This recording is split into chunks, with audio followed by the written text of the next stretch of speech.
Hello guys, first തന്നെ ഈ face pack use ചെയ്തതിന് ശേഷമുള്ള ഒരു ബ്രൈറ്റ്നസ് ആണ് നിങ്ങൾ കാണുന്നത്. ഇതെന്ന് പറയുമ്പോൾ ഒരു 10 ഡേയ്സ് സ്കിൻ കെയർ ചലഞ്ച് ഞാൻ സ്റ്റാർട്ട് ചെയ്തിട്ടുണ്ട്. ബാക്കി വീഡിയോസ് എല്ലാം ഷോർട്സ് ആയിട്ട് ഞാൻ അപ്ലോഡ് ചെയ്തിട്ടുണ്ട്. ഇത് മുതൽ ഉള്ള വീഡിയോസ് ലോങ് വീഡിയോ ആയിട്ടാണ് ഞാൻ ഇടാൻ ആഗ്രഹിക്കുന്നത്. കാരണം ഷോർട്സ് വീഡിയോ ഇടുമ്പോൾ നിങ്ങൾക്ക് ആഫ്റ്ററും ഇതൊക്കെ കാണാനൊന്നും പറ്റുന്നില്ല.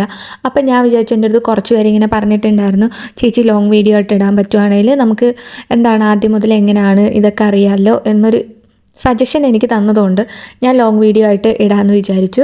ആൻഡ് ഇതെന്ന് പറയുമ്പോൾ നമ്മുടെ സ്കിന്നിന് നല്ല ബ്രൈറ്റ്നസ്സും ഗ്ലോയും ടാനും പിഗ്മെൻറ്റേഷനും ആക്നെ സ്കാർസും ആക്നെ എല്ലാം റിഡ്യൂസ് ചെയ്യാൻ വേണ്ടി ഹെൽപ്പ് ചെയ്യും. ഇതൊരു 20 മിനിറ്റ്സ് അപ്ലൈ ചെയ്തിട്ട് വാഷ് ഔട്ട് ചെയ്ത് കളയുക. ഏതൊരു ഫേസ് പാക്ക് ആണെങ്കിലും നമ്മൾ കണ്ടിന്യൂസ് 2 to 3 ടൈംസ് കണ്ടിന്യൂസ് ചെയ്ത് ട്രൈ ചെയ്യുകയാണെങ്കിൽ മാത്രമേ നമുക്കൊരു ഗ്ലോ മനസ്സിലാവുള്ളൂ.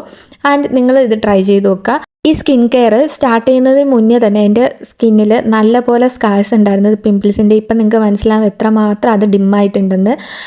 ഫസ്റ്റ് എൻ്റെ വീഡിയോ നോക്കുവാണെങ്കിൽ നിങ്ങൾക്ക് മനസ്സിലാവും എൻ്റെ മുഖത്ത് മോക്കുരു വന്ന് പോയ പാട്. ആൻഡ് ഇത് ഇത്രമാത്രം ഗ്ലോ എനിക്ക് തരുന്നുണ്ട്. അപ്പോൾ നിങ്ങൾ മസ്റ്റായിട്ട് ട്രൈ ചെയ്ത് നോക്കുക.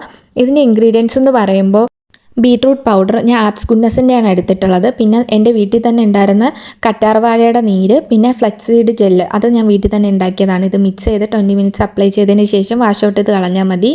And thanks for watching guys. For more videos like this, please subscribe and like and comment. Bye bye.